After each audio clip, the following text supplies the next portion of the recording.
പിതാവിന്റെയും പുത്രന്റെയും പരിശുദ്ധാത്മാവിന്റെയും നാമത്തിൽ ആമേൻ.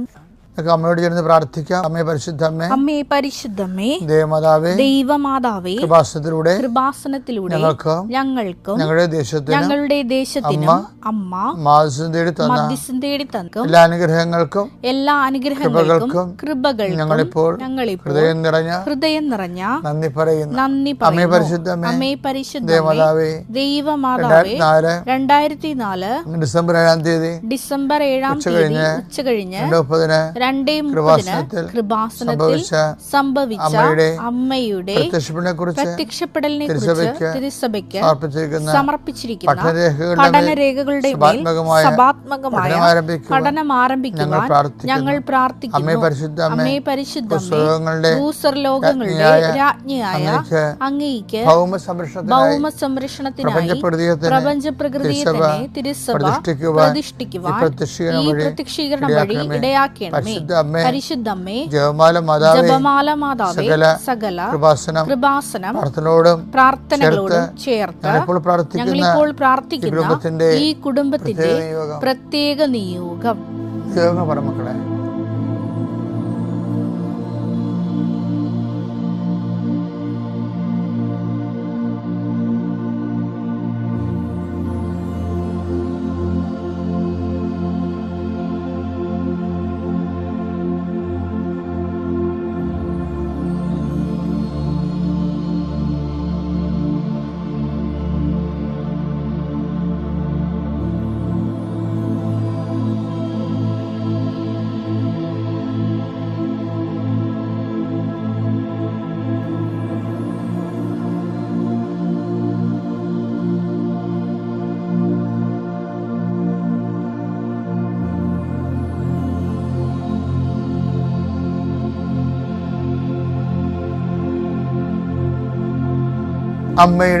അമ്മയുടെ പ്രത്യക്ഷീകരണത്തിന്റെ ഈ അനുഗ്രഹവേളയിൽ ഞങ്ങൾക്ക് സാധിച്ചു തരുവാൻ കനിയണമേ.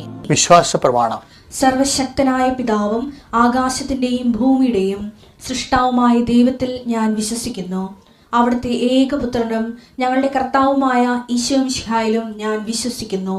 ഈ പുത്രൻ പരിശുദ്ധാത്മാവിനാൽ ഗർഭസ്ഥനായി കന്യകാമറിയത്തിൽ നിന്ന് പിറന്ന് പൊന്തിയോസ് പീലാത്തോസിന്റെ കാലത്ത് പീഡകൾ സഹിച്ച് കുരിശിൽ തറയ്ക്കപ്പെട്ട് മരിച്ച് അടക്കപ്പെട്ട് പാതാളങ്ങളിൽ ഇറങ്ങി മരിച്ചവരുടെ ഇടയിൽ നിന്ന് 3-ാം നാൾ ഉയർത്ത് സ്വർഗത്തിലേക്ക് എഴുന്നള്ളി സർവശക്തിയുള്ള പിതാവായ ദൈവത്തിന്റെ വലതുഭാഗത്തിരിക്കുന്നു. അവിടെ നിന്ന് ജീവിക്കുന്നവരെയും മരിച്ചവരെയും വിധിക്കുവാൻ വരുമെന്നും ഞാൻ വിശ്വസിക്കുന്നു. പരിശുദ്ധാത്മാവിലും ഞാൻ വിശ്വസിക്കുന്നു. വിശുദ്ധ കത്തോലിക്കാ സഭയിലും പുണ്യവാന്മാരുടെ ഐക്യത്തിലും പാപങ്ങളുടെ മോചനത്തിലും ശരീരത്തിന്റെ ഉയർപ്പിലും നിത്യമായ ജീവിതത്തിലും ഞാൻ വിശ്വസിക്കുന്നു. ആമേൻ. സ്വർഗ്ഗസ്ഥനായ ഞങ്ങളുടെ പിതാവേ, അങ്ങയുടെ നാമം പൂജിതമാകണമേ. അങ്ങയുടെ രാജ്യം വരണമേ. അങ്ങയുടെ തിരുമനസ് സ്വർഗത്തിലെ പോലെ ഭൂമിയിലും ആകണമേ. അന്നു വേണ്ടുന്ന ആഹാരം ഇന്ന് ഞങ്ങൾക്ക് തരണമേ. ഞങ്ങളോട് തെറ്റ് ചെയ്യുന്നവരോട് ഞങ്ങൾ ക്ഷമിക്കുന്നത് പോലെ ഞങ്ങളുടെ തെറ്റുകൾ ഞങ്ങളോടും ക്ഷമിക്കണമേ. ഞങ്ങളെ പ്രലോഭനത്തിൽ ഉൾപ്പെടുത്തരുതേ, തിന്മയിൽ ഞങ്ങൾ രക്ഷിക്കണമേ. ആമേൻ. നന്മ നിറഞ്ഞ മറിയമേ, സ്വസ്തി. കർത്താവ് അങ്ങയുടെ കൂടെ സ്ത്രീകളിൽ അങ്ങ് അനുഗ്രഹിക്കപ്പെട്ടവളാകുന്നു. അങ്ങയുടെ ഉദരത്തിൻ ഫലമായി ഈശോ അനുഗ്രഹിക്കപ്പെട്ടവനാകുന്നു. പരിശുദ്ധ മറിയമേ, തമ്പുരാന്റെ അമ്മേ, പാപികളായ ഞങ്ങൾക്ക് വേണ്ടി ഇപ്പോഴും ഞങ്ങളുടെ മരണസമയത്തും തമ്പുരാനോട് അപേക്ഷിക്കണമേ. ആമേൻ. കർത്താവിന്റെ ഉന്നതമായ നാമത്തിന് സ്വസ്ത്രം ചെയ്യുന്നു. കർത്താവിന്റെ വിശുദ്ധ പൗരോഹിത്യത്തെ മഹത്വപ്പെടുത്തണമേ. കർത്താവെ, സഭയിലുള്ള സാന്നിധ്യം പ്രകടമാക്കണമേ.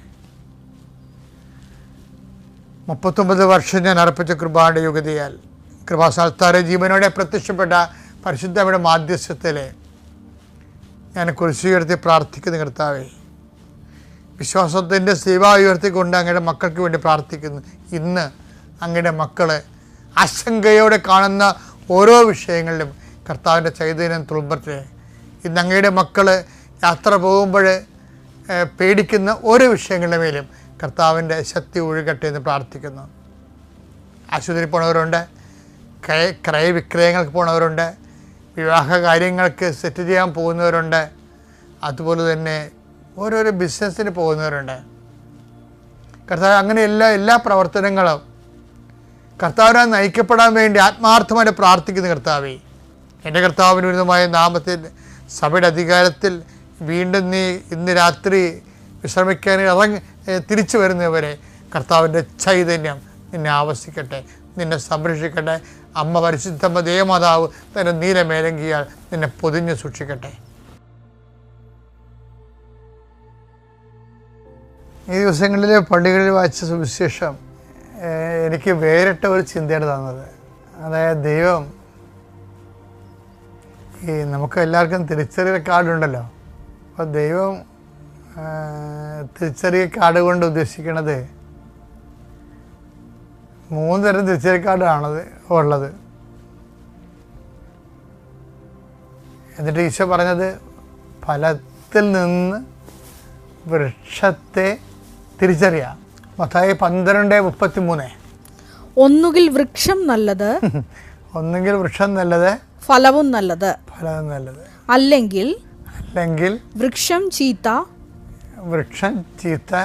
ഫലവും ചീത്ത. എന്തെന്നാൽ ഫലത്തിൽ നിന്നാണ് വൃക്ഷത്തെ മനസ്സിലാക്കുന്നത്. ലൂക്ക 6:44 ഇതിൻ്റെ ഒരു വിശദാംശങ്ങളുണ്ട്. പറഞ്ഞ വായിച്ച ഓരോ വൃക്ഷവും ഫലം കൊണ്ട് തിരിച്ചറിയപ്പെടുന്നു. മുൾച്ചെടിയിൽ നിന്ന് അത്തിപ്പഴമോ ഞെരിഞ്ഞിലിൽ നിന്ന് മുന്തിരിപ്പഴമോ ലഭിക്കുന്നില്ലല്ലോ. ഇവിടെ ഒരു കൺഫ്യൂഷൻ വരുന്നുണ്ട്. ആൾക്കാരുടെ സ്വഭാവത്തിൽ മിക്സഡ്. ചില കാര്യത്തിൽ നല്ലതായിരിക്കും, ചില കാര്യത്തിൽ മോശമായിരിക്കും. ഇപ്പം ചില ആൾക്കാർ നമ്മൾ ഇൻട്രൊഡ്യൂസ് പറയുമ്പോൾ നമ്മൾ പറയും നല്ല ഭൂതദയുള്ള ആളാണ്, വിനയമുള്ള ആളാണെന്നൊക്കെ പറയും, നമുക്ക് കൊണ്ടു നടക്കാമെന്നൊക്കെ പറയും. പക്ഷെ വേറൊരാൾ പറയും അവനെ അടുപ്പിക്കാൻ കൊള്ളാതെന്ന് പറയും. അപ്പോൾ നമ്മളിപ്പോൾ പ്രായോഗിക ജീവിതത്തിൽ എന്താ കാണുന്നത്? ഒരു വൃക്ഷത്തിൽ തന്നെ പലതരം പഴങ്ങളാണ്. വിഷപ്പഴങ്ങളും ഉണ്ട്, വിശപ്പിന് പറ്റിയ പഴങ്ങളും ഉണ്ട്. പക്ഷെ ഒരു കുഴപ്പമെന്ന് വെച്ച് കഴിഞ്ഞാൽ സുവിശേഷത്തിൻ്റെ ഒരു നിലപാടെന്ന് വെച്ചാൽ ഇങ്ങനെയുള്ള അഡ്ജസ്റ്റ്മെൻറ്റ്, പകുതി കൊള്ളാം പകുതി കൊള്ളത്തില്ല, അങ്ങനെ ഒരു സാധനം സുവിശേഷം അഡ്മിറ്റ് ചെയ്യണില്ല. നമ്മുടെ എല്ലാവരുടെയും ഒരു തെറ്റിദ്ധാരണ ഇതാണ്. അതുകൊണ്ടാണ് നിങ്ങളുടെ സംസാരം ഒന്നെങ്കിൽ യേസ് ആയിരിക്കണം അല്ലെങ്കിൽ നോയ് ആയിരിക്കണം എന്ന് ഈശോ പറയും. മത്തായി 5:37 നിങ്ങളുടെ വാക്ക് അതെ അതെ എന്നോ യെസ് അതെ എന്നോ അല്ല എന്നോ ആയിരിക്കട്ടെ. അല്ല എന്നോ ആയിരിക്കട്ടെ. ഇതിനപ്പുറമുള്ളത് ഇതിൻ്റെ വെളിയിലുള്ള സംഭവങ്ങൾ ദുഷ്ടനിൽ നിന്ന് വരുന്നു. ഇപ്പോൾ അതായത് പാതി നന്മയും പാതി തിന്മയും അങ്ങനെ ഒരു അഡ്ജസ്റ്റ്മെൻറ്റ് സത്യസുവിശേഷവും സത്യദൈവവും ഉൾക്കൊള്ളുന്നില്ല. പേര് നിൽമി മാത്യു. കുവൈറ്റിലാണ് ഞാൻ വർക്ക് ചെയ്യുന്നത്. നഴ്സായിട്ട് വർക്ക് ചെയ്യുന്നു. ഞാനും എൻ്റെ കുടുംബവും എൻ്റെ മകനോടൊപ്പം ഇന്നിവിടെ നിൽക്കുന്നുവെങ്കിൽ അമ്മ മാതാവിൻ്റെയും തിരുക്കുമാരൻ്റെയും പ്രത്യേക അനുഗ്രഹം കൊണ്ടാണ്. കാരണം 22 ദിവസം ഹോസ്പിറ്റലിൽ കിടന്ന് അതിൽ 5 ദിവസം ICUയിലും കിടന്ന് അമ്മ മാതാവിൻ്റെ പ്രത്യേക സംരക്ഷണയാൽ ഉടമ്പടി തൈലവും കാശുരൂപവും ദിവസവും അവൻ്റെ നെറ്റിയിൽ തൈലവും ചെയ്തിട്ടാണ് അവന് ഇന്ന് ഈ അൾത്താരയിൽ ഇവിടെ നിൽക്കുന്നത്. ഞാൻ ഉടമ്പടി എടുത്തത് 2025 ജനുവരി 7.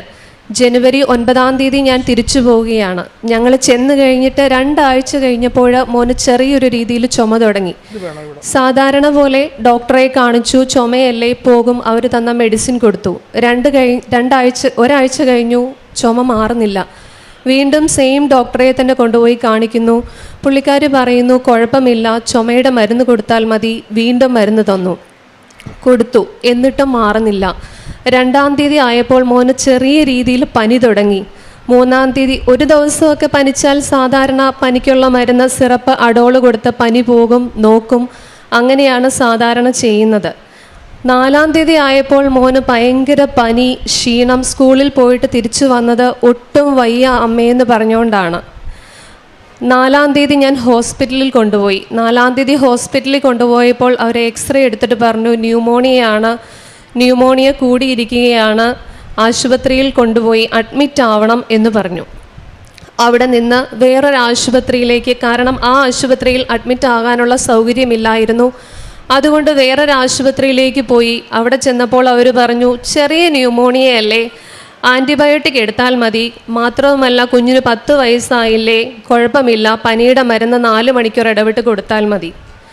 അങ്ങനെ മരുന്ന് വാങ്ങിച്ചുകൊണ്ട് ഞാനും ഹസ്ബൻഡും മോനുമായിട്ട് വീട്ടിൽ പോയി. പിന്നീട് 5-ാം തീയതി ആയപ്പോൾ ആ 4-ാം തീയതി രാത്രി തൊട്ട് കുഞ്ഞിന് ഭയങ്കര പനി, അടോള് കൊടുത്തിട്ട് നിൽക്കുന്നില്ല, തുടച്ചു കൊടുക്കുന്നു, തല നനച്ചു കൊടുക്കുന്നു, കുഞ്ഞിൻ്റെ പനി മാറുന്നില്ല. 5-ാം തീയതി വൈകിട്ട് സെയിം ഹോസ്പിറ്റലിൽ ഞാൻ മോനെയും കൊണ്ടുപോയി. ഞാൻ പറഞ്ഞു 41 കുഞ്ഞിൻ്റെ പനി, ഞാൻ അടോള് കൊടുത്തു, ടെപ്പിഡ് സ്പഞ്ച് കൊടുക്കുന്നു, എൻ്റെ കുഞ്ഞിൻ്റെ പനി മാറുന്നില്ല.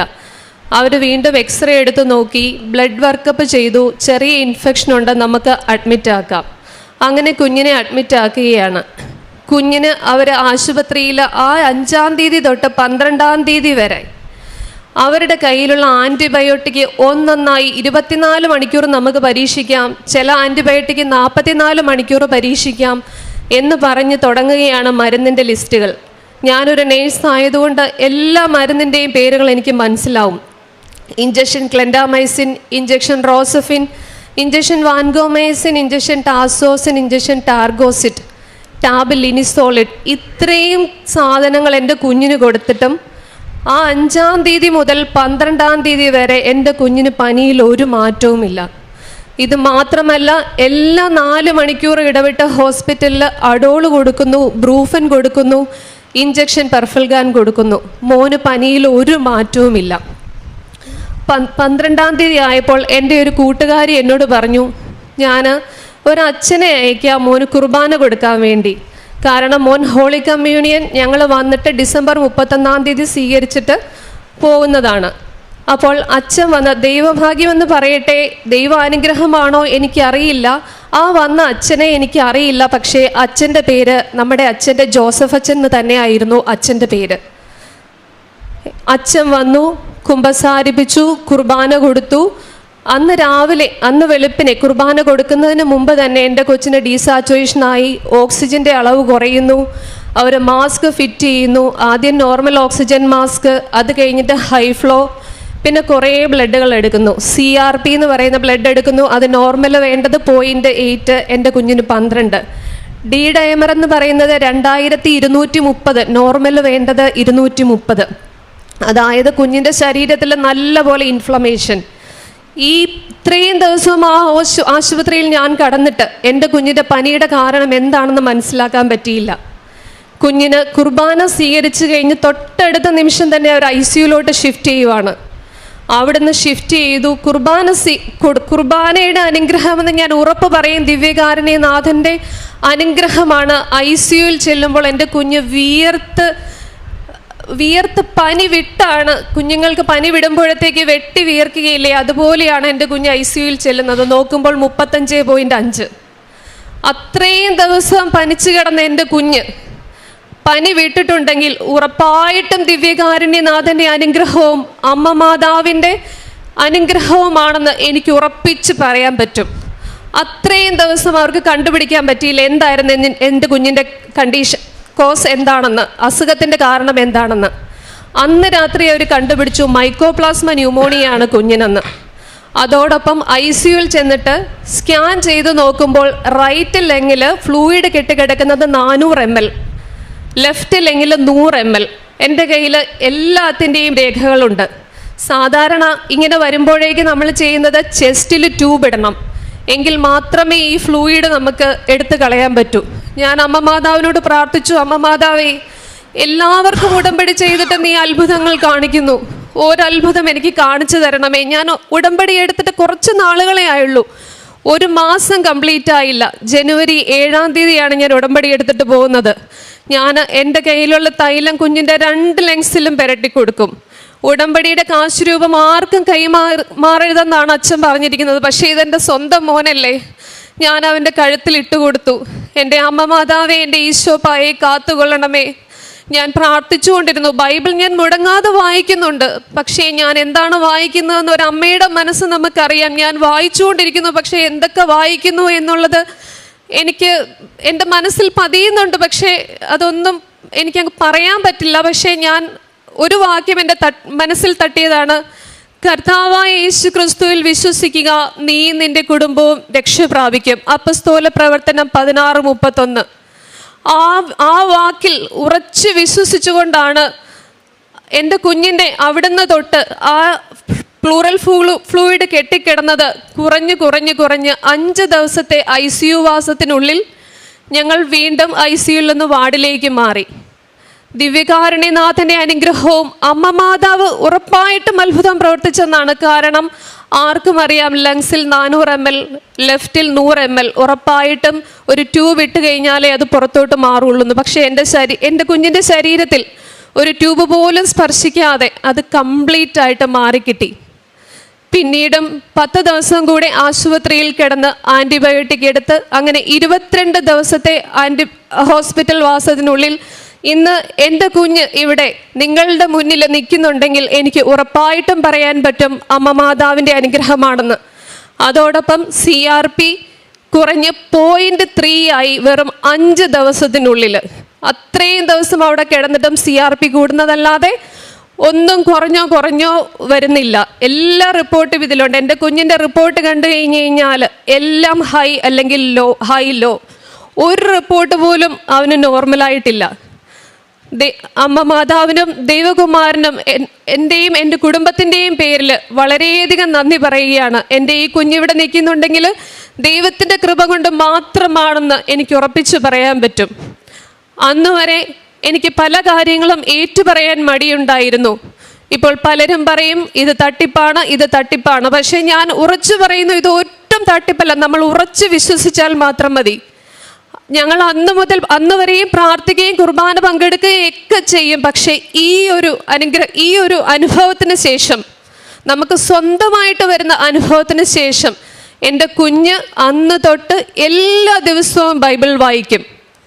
അത് ദൈവത്തിന് വലിയൊരു അനുഗ്രഹമാണെന്ന് ഞാൻ വിചാരിക്കുന്നു. എൻ്റെ 2 മക്കളും എഴുന്നേറ്റാൽ ഉടനെ ദൈവത്തിൻ്റെ മുൻപിൽ പോയി നന്ദി പറയുകയും ബൈബിൾ വായിക്കുകയും ചെയ്യും. ദൈവം തന്ന എല്ലാ അനുഗ്രഹത്തിനും ഞാനും എൻ്റെ കുടുംബവും വളരെയധികം നന്ദി പറയുന്നു. കാരുണ്യ പ്രവൃത്തികളായി ഞങ്ങൾ ചെയ്തുകൊണ്ടിരുന്നത് ആലപ്പുഴയിൽ ശാന്തിഭവനം എന്ന് പറയുന്ന ഒരു സ്ഥാപനമുണ്ട്.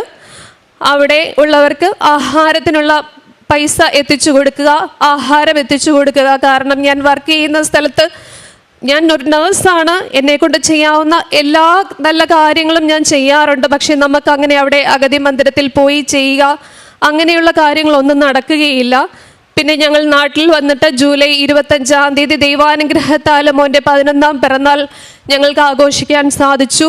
അന്ന് മോനെയും കൊണ്ടുപോയി ഒരു വൃദ്ധസദനത്തിൽ പോയി അവിടെയുള്ള കാര്യങ്ങളൊക്കെ കാണിച്ചു കൊടുക്കുകയും അവർക്ക് ആഹാരം വാങ്ങിച്ചു കൊടുക്കുകയും അവരോടൊപ്പം ചെലവഴിക്കുകയും ചെയ്തു. യേശുവിനെ സ്തുതിയായിരിക്കട്ടെ. എൻ്റെ പേര് ബെൻസി. ഞാൻ കോഴിക്കോട് ജില്ലയിൽ വിലങ്ങാട് നിന്ന് വരുന്നു. ഞങ്ങളുടെ വിവാഹം കഴിഞ്ഞ് 7 വർഷത്തിനിടയ്ക്ക് എനിക്ക് 3 മാസം ആകുമ്പോൾ അങ്ങനെ എനിക്ക് 3 അബോർഷൻസ് നടന്നു. അപ്പം അതിനുശേഷം ഞങ്ങൾ ഒരുപാട് ടെസ്റ്റുകളൊക്കെ നടത്തി എന്തുകൊണ്ടാണ് അബോർഷൻസ് ഉണ്ടാകുന്നതെന്ന് സംഭവിക്കുന്നതെന്ന് അറിയാൻ വേണ്ടിയിട്ട്. പക്ഷേ ഒരുപാട് ടെസ്റ്റുകൾ നടത്തിയിട്ട് ഞങ്ങൾക്ക് എന്തുകൊണ്ടാണ് അബോർഷൻ സംഭവിക്കുന്നതെന്ന് അറിയാനോ അത് കണ്ടുപിടിക്കാനോ ഞങ്ങൾക്ക് സാധിച്ചില്ല. അങ്ങനെ ഞങ്ങൾ നിരാശയിലായിരുന്നു. മൂവാറ്റുപുഴ സഭയിലായിരുന്നു ഞങ്ങൾ കാണിച്ചുകൊണ്ടിരുന്നത്. അപ്പോൾ അവിടുന്ന് ഡോക്ടർ ലാസ്റ്റ് ഞങ്ങളോട് പറഞ്ഞു, നമുക്ക് IVF കൂടെ നമുക്കൊന്ന് ട്രൈ ചെയ്ത് നോക്കാം, പക്ഷേ എത്രത്തോളം പോസിബിളാണെന്ന് പറയാൻ സാധിക്കില്ല എന്ന് പറഞ്ഞു. എങ്കിലും ഞങ്ങൾക്ക് അതിനോട് താല്പര്യമുണ്ടായിരുന്നില്ല. കാരണം IVF എന്ന് പറയുമ്പോൾ ഞങ്ങൾക്ക് ഒട്ടും താല്പര്യമുള്ളൊരു കാര്യമായിരുന്നില്ല. അങ്ങനെ അവിടെ നിന്ന് ഡോക്ടർ ഞങ്ങളോട് ലാസ്റ്റായിട്ട് പറഞ്ഞപ്പോൾ ഞങ്ങൾ അവിടെ നിന്ന് കരഞ്ഞ് ഒരുപാട് വിഷമത്തോടെയാണ് ഞങ്ങൾ അവിടുന്ന് ഇറങ്ങിയത്. അപ്പം ഞാൻ ഹസ്ബൻഡിനോട് പറഞ്ഞു, വിഷമിക്കേണ്ട, നമുക്ക് കൃപാസനത്തിൽ പോകാം, അവിടെ ചെന്നാൽ ഉറപ്പായിട്ടും നമുക്ക് അമ്മ ഒരു കുഞ്ഞിനെ തരും. അങ്ങനെ ഞങ്ങൾ ഉറച്ച് വിശ്വസിച്ചു. ഇവിടെ എത്തിക്കഴിഞ്ഞാൽ ഞങ്ങൾക്കൊരു കുഞ്ഞിനെ ദൈവം തരും എന്ന് തന്നെ ഞങ്ങൾ വിശ്വസിച്ചു. ജനുവരി മാസം 2022 ഞങ്ങളിവിടെ വന്ന് ഉടമ്പടി എടുത്തു. ഉടമ്പടി എടുത്തതിന് ശേഷം ഞങ്ങൾ വീണ്ടും പ്രാർത്ഥനയിലായിരുന്നു. അങ്ങനെ ഞങ്ങൾ പ്രാർത്ഥനയിൽ ഒരു ദിവസം പോലും മുടങ്ങാതെ ഞങ്ങൾ പ്രത്യക്ഷീകരണ പ്രാർത്ഥനയും മറ്റു പ്രാർത്ഥനകളൊക്കെ ചൊല്ലിയിരുന്നു. അങ്ങനെ 3 മാസത്തിന് ശേഷം പുതുക്കിയിട്ട് അച്ഛനെ കണ്ടതിന് ശേഷം മാത്രം വീണ്ടും ഒരു കുഞ്ഞിന് വേണ്ടി ട്രൈ ചെയ്യാമെന്ന് ഞങ്ങൾ തീരുമാനിച്ചു. അങ്ങനെ വീണ്ടും ഞങ്ങൾ ജൂലൈയിൽ ഇവിടെ വന്ന് ഞങ്ങളുടെ ഇത് പുതുക്കിയതിന് ശേഷം അച്ഛനെ കാണുവാനായിട്ട് നിന്നപ്പോൾ എനിക്ക് അച്ഛൻ്റെ അടുത്തേക്ക് അടുക്കുവാനായിട്ട് മീൻസ് അവിടെ ബ്രദറിൻ്റെ അടുത്തേക്ക് എനിക്ക് അടുക്കുവാനായിട്ട് സാധിക്കുന്നുണ്ടായിരുന്നില്ല. കാരണം ഒരുപാട് ആളുകളിങ്ങനെ നിറഞ്ഞിരുന്നു. ഞങ്ങൾ വന്ന സമയം കുറച്ച് ലേറ്റായിരുന്നു. അപ്പം പിന്നീട് വരാനായിട്ട് അവരോട് ഇങ്ങനെ പറയുന്നുണ്ടായിരുന്നു എല്ലാവരോടും. അപ്പം ഞാനിങ്ങനെ വിഷമിച്ച് പ്രാർത്ഥിച്ച് മാതാവിനോട് ഞാൻ പറഞ്ഞു, എന്താ ചെയ്യാമെന്ന് അറിയില്ല, ഇനി വരിക എന്ന് പറഞ്ഞാൽ കുറച്ച് ബുദ്ധിമുട്ടാണ്, എപ്പോഴും വരുന്ന ഒരു സാഹചര്യം ആയിരുന്നില്ല. അങ്ങനെ നിന്നപ്പോൾ പെട്ടെന്ന് ആ ബ്രദർ എന്നെ മുന്നോട്ട് വിളിച്ചു, കയറി വരാൻ പറഞ്ഞു. ഞാൻ കയറി ചെന്നു. അപ്പോൾ എന്നോട് ചോദിച്ചു, എന്തിനാ ഇവിടെ വന്ന് നിൽക്കുന്നതെന്ന് ചോദിച്ചു. അപ്പം ഞാൻ പറഞ്ഞു, എനിക്കിങ്ങനെ അച്ഛനെ ഒന്ന് കാണാൻ വേണ്ടി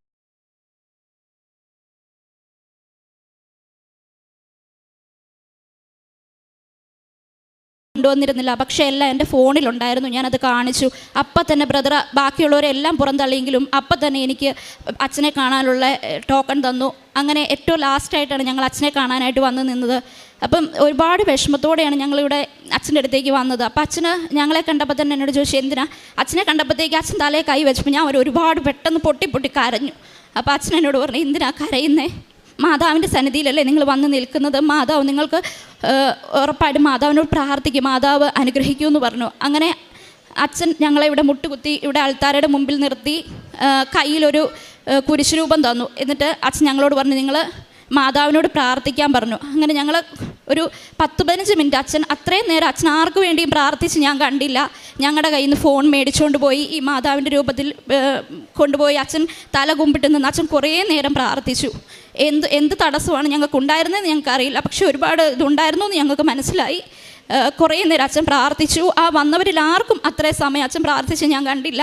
അങ്ങനെ ഞങ്ങൾക്ക് വേണ്ടി പ്രാർത്ഥിച്ചു. അച്ഛൻ അത് കഴിഞ്ഞ് തിരിച്ചു വന്ന് ഞങ്ങളുടെ കയ്യിൽ നിന്ന് ആ കുരിശ് വാങ്ങിച്ചിട്ട് പറഞ്ഞു, നിങ്ങളൊന്നും കൊണ്ട് വിഷമിക്കേണ്ട, നിങ്ങളിവിടെ മാതാവിനോട് പറ, നിങ്ങളുടെ ചോരയിൽ നിങ്ങൾക്കൊരു കുഞ്ഞിനെ തരണേന്ന് പറ. മാതാവിന് അസാധ്യമായിട്ടും ദൈവത്തിന് അസാധ്യമായിട്ടും ഒന്നുമില്ല. നിങ്ങൾ മാതാവിനോട് പറഞ്ഞിട്ട് നിങ്ങൾ പോയിക്കോ, എന്നിട്ട് നിങ്ങൾ കുഞ്ഞിനെയും കൊണ്ട് ഇവിടെ നീ സാക്ഷ്യം പറയാൻ വന്നാൽ മതി എന്ന് പറഞ്ഞു. അപ്പം ഞാൻ വീണ്ടും മാതാവിനോട് പറഞ്ഞു, മാതാവ് ഇനി ഞാൻ വന്ന് പുതുക്കേണ്ട ആവശ്യമുണ്ടോ? എനിക്കറിയില്ല എന്താ ചെയ്യേണ്ടതെന്നൊന്നും എനിക്ക് അതിനെക്കുറിച്ച് ഒരു വ്യക്തതയില്ല. എനിക്ക് ആകെ വിഷമമായി, ഇത്രയും ദൂരെ നിന്ന് വരണം. അങ്ങനെ ഒരുപാട് ഇതിൽ നിന്ന സമയത്ത് ഹസ്ബൻഡ് എന്നോട് പറഞ്ഞു, നീ വിഷമിക്കേണ്ട, നമ്മളിനി വരുന്നുണ്ടെങ്കിൽ നമ്മൾ കുഞ്ഞിനെയും കൊണ്ടായിരിക്കും ഇനി വരുന്നത്, ഞാനത് പറഞ്ഞിട്ടാണ് പോകുന്നതെന്ന് പറഞ്ഞു. അങ്ങനെ ഞങ്ങൾ മാതാവിനോട് പറഞ്ഞ് ഞങ്ങൾ പോയി, ഇവിടുന്ന് അച്ഛനെ കണ്ട് പോയി. 3-ാമത്തെ മാസം ഞാൻ പ്രഗ്നൻ്റായി. മറ്റ് പ്രാവശ്യങ്ങളിൽ 3 വട്ടം പ്രഗ്നൻ്റ് ആയപ്പോൾ എനിക്കുണ്ടായിരുന്ന പേടിയൊന്നും ആ പ്രാവശ്യം എനിക്കുണ്ടായിരുന്നില്ല. കാരണം എനിക്ക് മാതാവ് തന്ന കുഞ്ഞിനെ മാതാവ് മുൻപോട്ട് കൊണ്ടുപോകും ഞാൻ പ്രതീക്ഷിച്ചിരുന്നു. അങ്ങനെ 3 മാസം കഴിഞ്ഞു, 5 മാസം കഴിഞ്ഞു. അപ്പം ഞാൻ വീണ്ടും പ്രാർത്ഥിക്കാൻ തുടങ്ങി മാതാവിനോട്, നോർമൽ ഡെലിവറി തന്ന് അനുഗ്രഹിക്കണേ. എല്ലാ ദിവസവും ഞങ്ങൾ ഇവിടെ വന്ന ഉടമ്പടി എടുത്തത് മുതൽ എല്ലാ ദിവസവും തൈലവും ഉപ്പും അങ്ങനെ എല്ലാ സാധനങ്ങളും ഞാൻ കഴിച്ചിരുന്നു. പിന്നെ എൻ്റെ ഉദരത്തിൽ എല്ലാ ദിവസവും ഞാൻ ഈ തൈലം തേച്ച് പ്രാർത്ഥിക്കുമായിരുന്നു. ഇവള് എൻ്റെ വയറ്റിലായപ്പോഴും ഞാൻ അതുപോലെ തന്നെ ഒരു ദിവസം പോലും മുടങ്ങാതെ ഞാൻ എത്ര ക്ഷീണവും ബുദ്ധിമുട്ടും ഉണ്ടെങ്കിലും ഞാൻ ആ പ്രാർത്ഥന മുടക്കാറില്ല. ബൈബിൾ വായിക്കും. എല്ലാ ദിവസവും തൈലം കൊണ്ട് കുഞ്ഞിനെ അനുഗ്രഹിക്കണമെന്ന് പറഞ്ഞ് ഞാൻ പ്രാർത്ഥിക്കുമായിരുന്നു. അങ്ങനെ 2023 July 25 normal delivery, July 25 normal ഡെലിവറിയുടെ ഒരു പെൺകുഞ്ഞിനെ ലഭിച്ചു. നോർമൽ ഡെലിവറിക്ക് വേണ്ടി ഞാൻ പ്രാർത്ഥിച്ചിരുന്നു. നോർമൽ ഡെലിവറി കിട്ടി. അതുപോലെ എനിക്ക് ചൊവ്വാഴ്ച ദിവസം ഡെലിവറി ആവണം എന്ന് എനിക്കൊരാഗ്രഹം ഉണ്ടായിരുന്നു. അതുപോലെ തന്നെ എനിക്ക് ചൊവ്വാഴ്ച ദിവസം എനിക്ക് ഇവിടെ ഡെലിവറി ആകാൻ സാധിച്ചു. എനിക്ക് വേണ്ടി പ്രാർത്ഥിച്ച എല്ലാവർക്കും ഒരുപാട് നന്ദി. അച്ഛനെ ഞാൻ പ്രത്യേകം ഓർക്കുന്നു. കാരണം ഇവിടെ വരാൻ സാധിച്ചില്ലെങ്കിൽ, അച്ഛനെ കാണാൻ സാധിച്ചില്ലായിരുന്നെങ്കിൽ ഞങ്ങളുടെ ജീവിതം എന്തായിത്തീരും എനിക്ക് തന്നെ പറയാൻ പറ്റില്ല. കാരണം അത്ര വിഷമഘട്ടത്തിലൂടെ ഞങ്ങൾ കടന്നു പോയിക്കൊണ്ടിരുന്നത്. ഒരു കുഞ്ഞിന് വേണ്ടി എല്ലാവരും പ്രാർത്ഥിക്കുന്നത് പോലെ ഞങ്ങളും പ്രാർത്ഥിച്ചു. പക്ഷെ ഞങ്ങൾക്ക് പ്രാർത്ഥിച്ച് ഒക്കെയാണ് ഞങ്ങൾ കുഞ്ഞിന് വേണ്ടി ഒരുങ്ങിയിരുന്നത്. എങ്കിൽ പോലും എന്തൊക്കെയോ തടസ്സങ്ങളുണ്ടായിരുന്നു. കുഞ്ഞിനെ തന്ന് അനുഗ്രഹിച്ച അമ്മയ്ക്ക് 1000 നന്ദി, ഈശോയ്ക്ക് 1000 നന്ദി. എനിക്ക് 15 വർഷമായിട്ട് എനിക്ക് അലർജി രോഗം ഉണ്ടായിരുന്നേ. അപ്പോൾ അത് എന്ന് വെച്ചാൽ എനിക്ക് എല്ലാ പ്രാവശ്യവും പ്രഗ്നൻ്റ് ആകുമ്പോൾ ഭയങ്കര അലർജി ആയിരുന്നു. അലർജി കാരണം തുമ്മലും വയറ്റിൽ ഭയങ്കര അസ്വസ്ഥതയൊക്കെ ആയിരുന്നു. പക്ഷേ ഇവളെ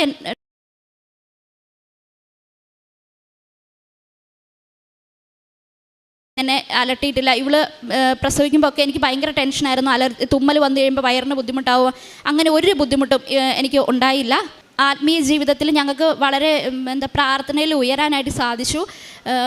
പിന്നെ ഒന്നിച്ചിരുന്ന് പ്രാർത്ഥിക്കുവാനും പിന്നെ ബൈബിൾ വായിക്കുവാനും അങ്ങനെ ഒരുപാട് അനുഗ്രഹങ്ങളും മാതാവ് വഴി ഞങ്ങൾക്ക് ലഭിച്ചു. ഈശോയ്ക്കും അമ്മയ്ക്കും 1000 നന്ദി. 27 സങ്കീർത്തനം 5 തിരുവചനം. ക്ലേശകാലത്ത് അവിടുന്ന് തൻ്റെ ആലയത്തിൽ എനിക്ക് അഭയം നൽകും. തൻ്റെ കൂടാരത്തിനുള്ളിൽ എന്നെ ഒളിപ്പിക്കും. എന്നെ ഉയർന്ന പാറമേൽ നിർത്തും. ഇവിടെ ബെൻസിയും ഹസ്ബൻഡും വന്ന് തങ്ങളുടെ പ്രത്യക്ഷീകരണ സാക്ഷ്യമേറ്റ് പറയുകയാണ്. ഭാരം ലഘൂകരിക്കുന്ന അമ്മ, നമ്മുടെ എല്ലാ അയോഗ്യതകളും കൃപകളാക്കി മാറ്റാൻ നമുക്ക് വേണ്ടി മാധ്യസ്ഥപേക്ഷിക്കുന്ന പരിശുദ്ധ അമ്മയ്ക്കും ഈശോയ്ക്കും വേണ്ടിയാണ് ഇവിടെ നിന്ന് അൾത്താരയിൽ കയറിയെന്ന് സാക്ഷ്യം പറയുന്നത്, നന്ദി പറയുന്നത്. 7 വർഷത്തിന് ശേഷം 7 വർഷത്തിനിടയിൽ ഈ മകൾക്ക് 3 അബോർഷനായിരുന്നു ഉണ്ടായിരുന്നത്.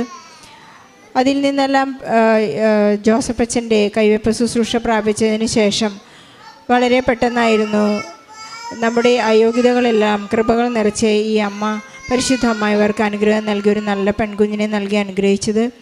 പരിശുദ്ധ അമ്മയ്ക്ക് ഈശോയ്ക്ക് നന്ദി പറയാം. നമ്മുടെ എല്ലാ അസ്വസ്ഥതകളെയും പരിശുദ്ധ അമ്മ നീക്കം ചെയ്യുന്നതിനോർത്ത് നമുക്ക് നന്ദി പറഞ്ഞുകൊണ്ട് ഇല്ലാത്ത എല്ലാ മാതാപിതാക്കളെയും സമർപ്പിച്ച് പ്രാർത്ഥിച്ച് ഈശോയ്ക്കും പരിശുദ്ധ അമ്മയ്ക്കും നല്ലൊരു കയ്യടി നൽകി ഈ സാക്ഷ്യം നമുക്ക് സമർപ്പിക്കാം.